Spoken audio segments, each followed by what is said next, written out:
84번째 영화 사울의 아들 얘기해 보도록 하겠다. 이 영화는 라즐로 네메스 감독의 2015년작 영화이고,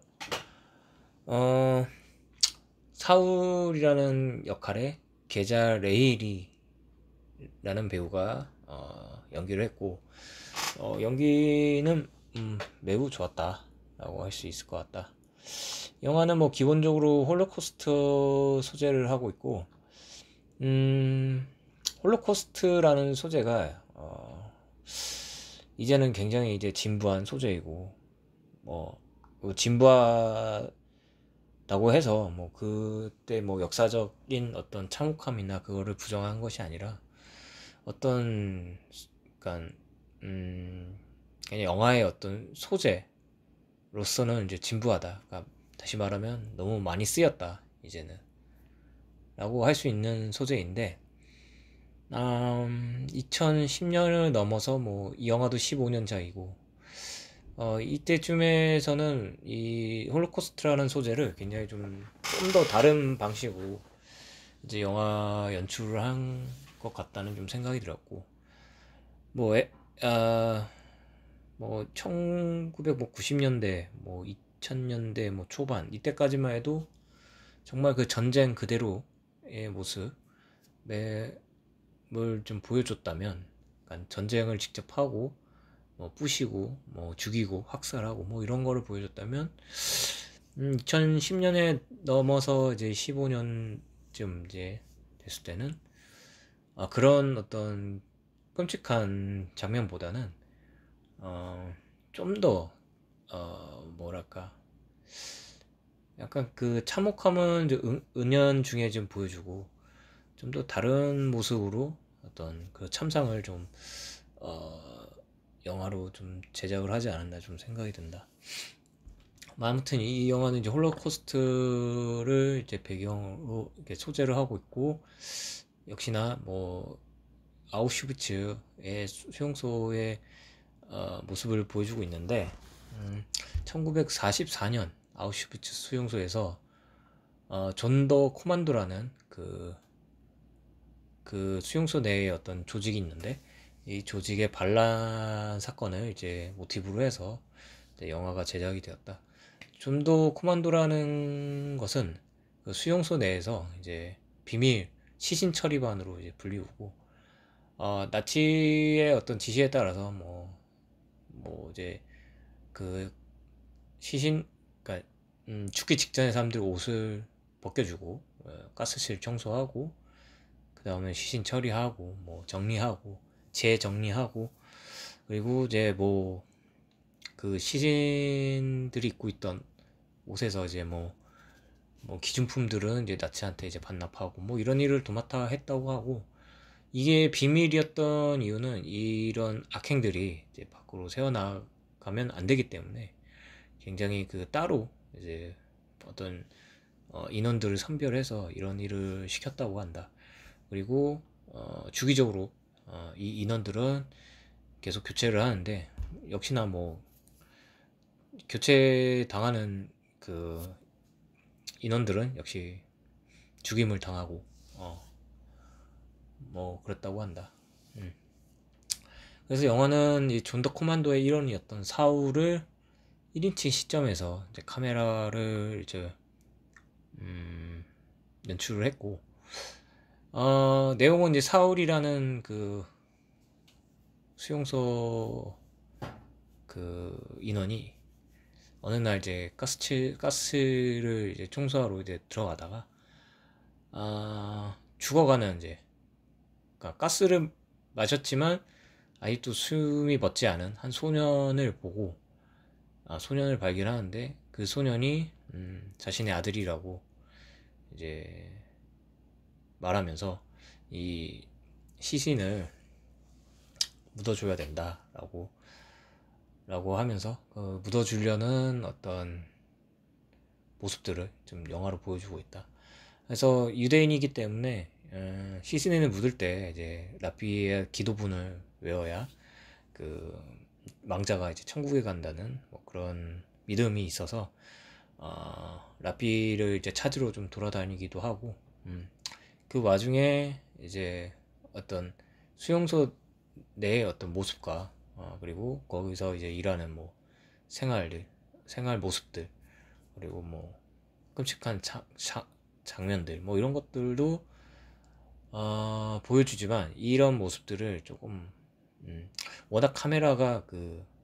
사울의 얼굴을 근접해서 찍기 때문에 그런 모습들은, 이제 그 외의 모습들은 조금 흐릿하게 하는 게 좀 영화의 특징이라면 좀 특징일 수도 있다. 그래서 1.33 대 1 화면비에 그 얕은 심도를 사용해서 인물의 얼굴과 시야에만 좀 집중을 했고, 주변에 이제 잔혹한 현실들은 좀 흐릿하게 처리하거나, 아니면 롱테이크 이제 촬영과 인물 중심의 카메라 워크로 조금 이제 폐쇄적이고 숨막히는 몰입감을 부여했다고 하고, 그러니까 전쟁 영화지만 고문 학살 장면은 초점에서 약간 흐릿하게 처리해서 관객이 상상으로 좀 충격을 느끼게 연출을 했다고 한다. 영화는 아까 말한 대로 시종일관 1인칭 시점으로 이제 사울의 얼굴을 이제 보여주고, 그의 행보에 맞춰서, 그러니까 사울의 행보에 맞춰서 아우슈비츠 수용소 내 모습을 은근히 같이 드러내고, 그래서 끔찍하고 참혹한 수용소 생활을 좀 가감없이 보여주고 있다. 음, 영화는 뭐 이렇게 하는 것도 뭐 괜찮지만, 영화에 조금 생각해 볼 여지라고 한다면, 사울의 아들인데, 아들이라고 해서 묻어주려고 했지만 실상은 아들이 아니라는 것이 나중에 이제 드러나게 되는데, 확실한 거는 아니지만, 그러니까 아들일 수도 있고 아들이 아닐 수도 있지만, 주변 동료가 너는 아들이 없잖아 라는 어떤 말을 빌려봤을 때는, 이 죽은 소년이 사울의 아들이라고 하기에는 조금 그렇고, 사울의 아들이 아닌 그냥 한 소년을 이제 그 땅에 묻어주고 좋은 곳으로 가기 위해서 기도문을 외워 주려고 하는 것을 봤을 때, 이 사울의 행동이 과연 무엇을 뜻하는지, 그거는 좀 생각해 봐야 할 것 같다는 생각이 드는데, 뭐 많은 대다수 사람들이 뭐 인간성의 회복 뭐 같은 거, 아니면 뭐 어떤 윤리적인 뭐 그런 태도라고 좀 많은 이들이 이렇게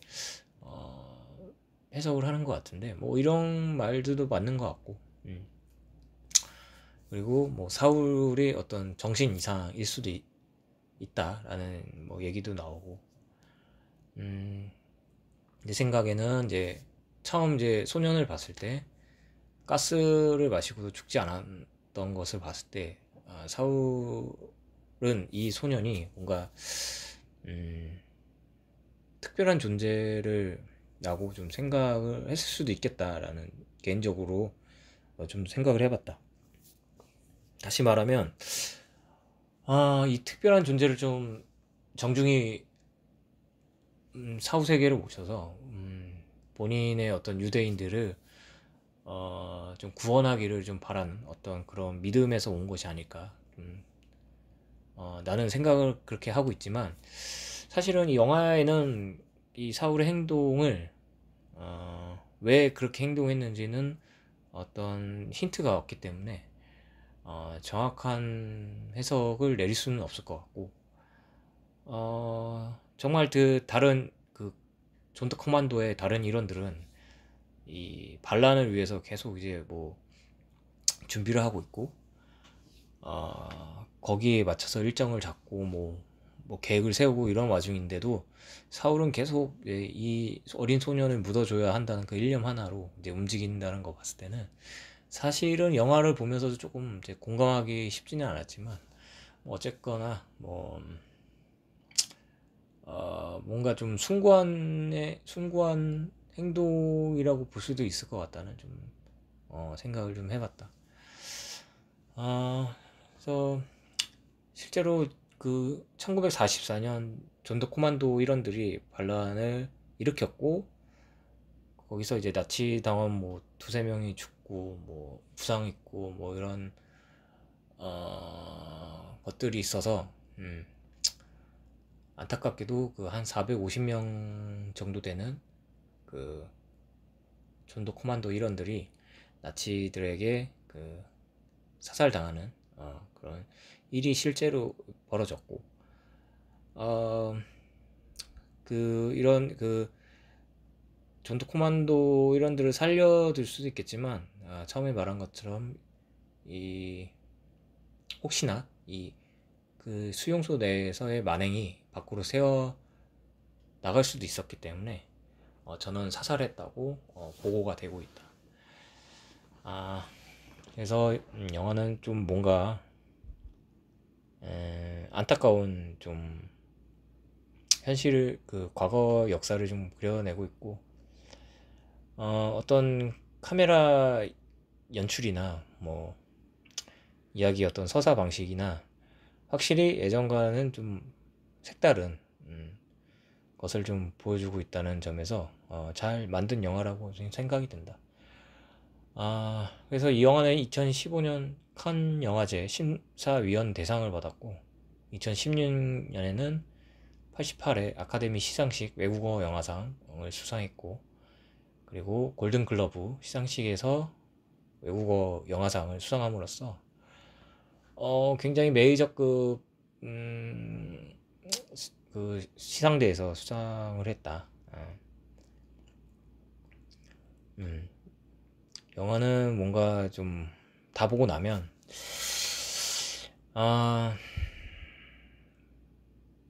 뭔가 그 뭐랄까 뭐 굉장한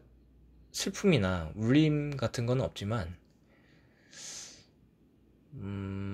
개인적으로 뭔가 좀 애도하는 마음이 좀 들었다고 해야 되나? 그러니까 다시 말하면 어떤 전쟁으로 벌어지는 어떤 비극을 모습을 담고 있지만, 그 비극의 어떤 참혹함보다는 어떤 사울이라는 한 인간에게서 보여지는 뭔가 애틋함 뭐 같은 것, 뭐 그런 것들이 좀 더 느껴졌다는 개인적인 좀 그런 감상이 좀 있었다. 이상 끝.